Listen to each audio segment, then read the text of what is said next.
నమస్తే నా పేరు Shivaji welcome to our channel Pawan Kalyan గారు ఎప్పుడైతే తిరుపతి పర్యటనకి వెళ్ళి అక్కడ మంగళంలోని ఆ రెడ్ శాండిల్ ఏదైతే పట్టుబడ్డారో ఈ దేశవ్యాప్తంగా ఎక్కడ పట్టుబడినా ఆ గోడౌన్కి అయితే తరలిస్తారు ఆ స్పెషల్ టాస్క్ ఫోర్స్ ఏదైతే ఉందో వాళ్ళు అక్కడ భద్రపరిచి దాన్ని వేలం వేస్తూ ఉంటారు సో అక్కడ సందర్శనకి వెళ్ళినప్పుడు తర్వాత ప్రెస్ మీట్లో ఆయన ఈ రెడ్ శాండిల్ స్మగ్లింగ్ అనేది దాని మీద ఉక్కుపాదం మోపబోతున్నాము సో మొత్తానికి ఈ స్మగ్లర్ ఎవరైతే ఉన్నారో ముగ్గురు కింగ్ పిన్లను గుర్తించాము వాళ్ళ ఆస్తులు కూడా జప్తు చేయబోతున్నాము అదేవిధంగా డ్రోన్ టెక్నాలజీ తీసుకొని రాబోతున్నాము సో ఇక మీదట చెక్ పోస్టులన్నీ స్ట్రాంగ్ చేయబోతున్నాము అడవి నుంచి దూరంగా బయటికి రాకూడదు అదేవిధంగా చెట్టు మీద చేయి పడాలంటే భయపడాలని చెప్పి వార్నింగ్ ఇచ్చినటువంటి విషయం మనం అందరము చూసాము సో ఎప్పుడైతే ఆయన ఈ రెడ్ శాండిల్ స్మగ్లింగ్ గురించి ఆయన కాన్సన్ట్రేట్ చేశాడో సో తరువాత 2-3 రోజుల్లో దాదాపు 80 మంది నక్సలైట్లు ఎవరైతే ఉన్నారో విజయవాడ చుట్టుపక్కల పరిసర ప్రాంతాల్లో 80 మంది నక్సలైట్లను అయితే భద్రతా బలగాలు అరెస్ట్ చేయడము వాళ్ళను విచారిస్తే వాళ్ళు ఛత్తీస్గఢ్ మరియు ఒరిస్సా అడవుల్లో తమ ఉనికిని కోల్పోతున్నారని ఆంధ్రప్రదేశ్ కేంద్రం చేసుకొని ఎవరైనా హై ప్రొఫైల్ రాజకీయ నాయకుడిని కనుక టార్గెట్ చేస్తే మళ్ళీ తమ ఉనికిని చాటుకోవచ్చు అనేటువంటి ఒక ఉద్దేశంతో మేము ఇక్కడికి వచ్చామని చెప్పడంతో సో ఇప్పుడు అనుమానాలు వ్యక్తమవుతా ఉన్నాయి సో రెడ్ శాండిల్ స్మగ్లర్లకు అదేవిధంగా నక్సలైట్లు ఎవరైతే ఉంటారో మావోయిస్టులకు కొంచెం అవినాభావ సంబంధం ఉంటుంది ఇది ఇప్పటిది కాదు కొన్ని తరతరాలుగా వస్తుంది ఎందుకంటే రెడ్ శాండిల్ ఉండేది అడవుల్లోనే అదేవిధంగా మావోయిస్టులు ఉండేది కూడా అడవుల్లోనే కాబట్టి సో వీళ్ళిద్దరికి మంచి ర్యాపో ఉంటుంది అందుకే పవన్ కళ్యాణ్ గారినే టార్గెట్ చేశారంటే చంద్రబాబు నాయుడు గారిని కూడా టార్గెట్ చేసి ఉండొచ్చు ఎందుకంటే ఎన్డీఏ ప్రభుత్వము ఆపరేషన్ ఖగార్ అని పెట్టి మావోయిస్టులు అనే వాళ్ళే లేకుండా కనపడినటువంటి వాళ్ళను కనపడినట్లు ఏరిపారేస్తూ ఉంటే సో జీర్ణించుకోలేనటువంటి మావోయిస్టులు ఎవరైతే ఉన్నారో వాళ్ళు ఎన్డీఏ మీద ప్రతీకారం తీర్చుకోవాలని సో ఎన్డీఏ ఈసారి ఫామ్ అవ్వడానికి ప్రధాన కారణమైనటువంటి చంద్రబాబు నాయుడు గారు కావచ్చు అదేవిధంగా పవన్ కళ్యాణ్ గారు కావచ్చు వీళ్ళను టార్గెట్ చేసే విధంగా వాళ్ళు ఏమైనా పావులు కదిపారా అంటే ఇంకా విచారణ జరుగుతోంది కాబట్టి దాని మీద ఇంకా క్లారిటీ రాలేదు కానీ నిన్నటికి నిన్న పవన్ కళ్యాణ్ గారు కోనసీమ పర్యటనకి వెళ్ళారు ఆ కొబ్బరి చెట్లు ఏవైతే ఉన్నాయో అవి చనిపోతూ ఉన్నాయి ఉప్పు నీరు సముద్రంలోని ఉప్పు నీరు అక్కడ ఉన్నటువంటి ఇసుక దొంగతనం జరిగిపోయి తరతరాలుగా దొంగతనం జరుగుతూ ఉంటే సో ఆ ఉప్పు నీరంతా డ్రైన్లలో కలిసిపోయి కొబ్బరి తోటల్లోకి వచ్చేస్తూ ఉంటే ఆ కొబ్బరి చెట్లు చనిపోతూ ఉన్నాయని చెప్పి ఆ కొబ్బరి చెట్లకు చనిపోకుండా ఉండడానికి శాశ్వత పరిష్కారం కనుక్కోవాలి శాశ్వత పరిష్కారం దిశగా నేను ప్రయత్నం చేస్తాను కొబ్బరి బోర్డును కూడా తీసుకొని వస్తానని చెప్పి ఆయన హామీ ఇచ్చినటువంటి విషయం మనకందరికీ తెలిసిందే కానీ ఆ పర్యటనలో ఒక వైఎస్ఆర్సీపీ కార్యకర్త విఐపి పాస్ వేసుకుని పవన్ కళ్యాణ్ గారు ఎక్కడికి వెళ్తే అక్కడ చాలా క్లోజ్గా మానిటర్ చేశాడు సో ఆ విషయము నిన్నటికి నిన్న బయటపడింది దాని మీద కోనసీమ ఎస్పీ గారికి కూడా కంప్లైంట్ ఇవ్వడం జరిగింది సో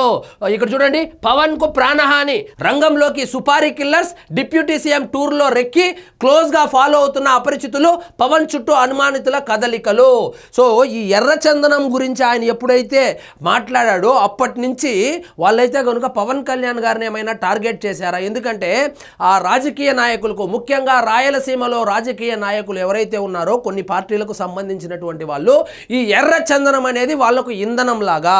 ఎర్రచందనం స్మగ్లర్లు దాదాపు 10 నుంచి 12 నియోజకవర్గాలు కడప కావచ్చు అదేవిధంగా చిత్తూరు ఈ 2 నియోజకవర్గాల్లో ముఖ్యంగా రిజర్వ్డ్ నియోజకవర్గాలు ఏవైతే ఉన్నాయో వాటిలో వాళ్ళు కీలకంగా వ్యవహరిస్తారు గెలుపోటములను ప్రభావితం చేస్తారు ఆర్థికంగా కూడా అక్కడ పోటీ చేసేటువంటి అభ్యర్థులకు వాళ్ళు ధన సహాయం కూడా చేస్తూ ఉంటారు సో వాళ్ళ వృత్తి స్మగ్లింగ్ అయితే ప్రవృత్తి రాజకీయాలు అనమాట సో కోనసీమ టూర్లో పవన్ వెనకే అపరిచితుడు ఈ అపరిచిత వ్యక్తి ఇతను వైఎస్ఆర్సీపీ కార్యకర్త ఎవరైతే ఉన్నారో పవన్ కళ్యాణ్ గారి టూర్లో అయితే కనుక హడావిడి చేయడము సో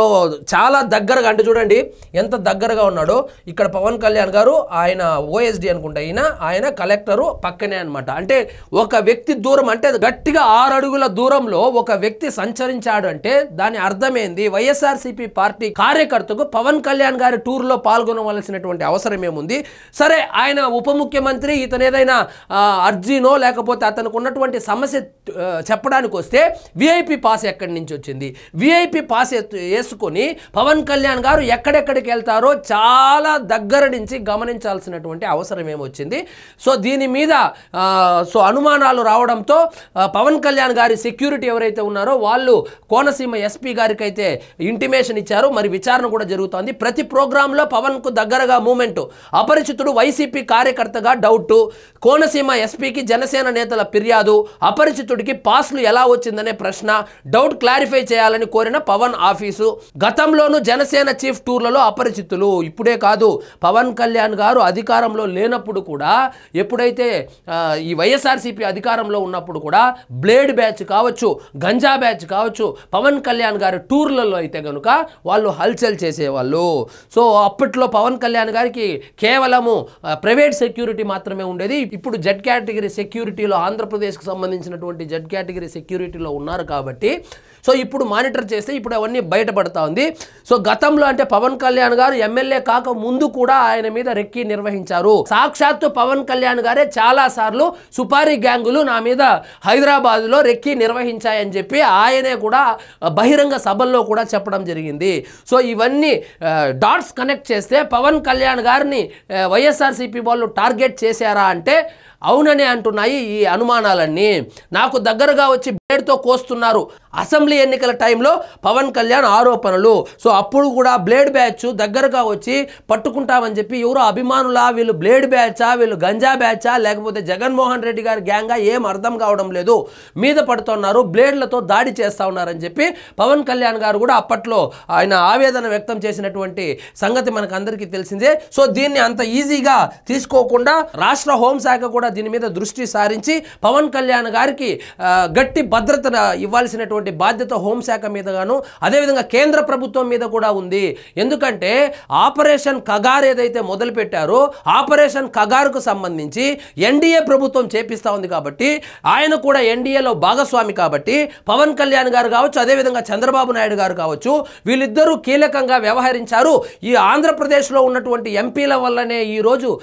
నరేంద్ర మోడీ గారు ప్రధానమంత్రి అయ్యారు. ఆయన కనుక ప్రధానమంత్రి కాకుండా ఉండి ఉంటే మాకు ఈ పరిస్థితి వచ్చి ఉండేది కాదని మావోయిస్టులు అయితే భావిస్తూ ఉన్నట్లు తెలుస్తోంది. కాబట్టి సో ఎన్డీఏ నాయకులు, కీలకంగా వ్యవహరించేటువంటి నాయకులు ఎవరైతే ఉన్నారో వాళ్ళు జాగ్రత్తగా ఉండాలి. ఎందుకంటే మావోయిస్టులు ఆల్మోస్ట్ 90%ని ఎరాడికేట్ చేసేశారు. ఇక మిగిలిన వాళ్ళు ఎవరైతే ఉన్నారో, వాళ్ళ సింపథైజర్స్ ఎవరైతే ఉన్నారో వాళ్ళ ద్వారా ముప్పు కూడా పొంచి ఉంది. కాబట్టి ఆంధ్రప్రదేశ్కి సంబంధించి కీలకమైన నాయకులు అంటే జగన్మోహన్ రెడ్డి గారు కూడా కావచ్చు. ఎందుకంటే జగన్మోహన్ రెడ్డి గారిని టార్గెట్ చేస్తే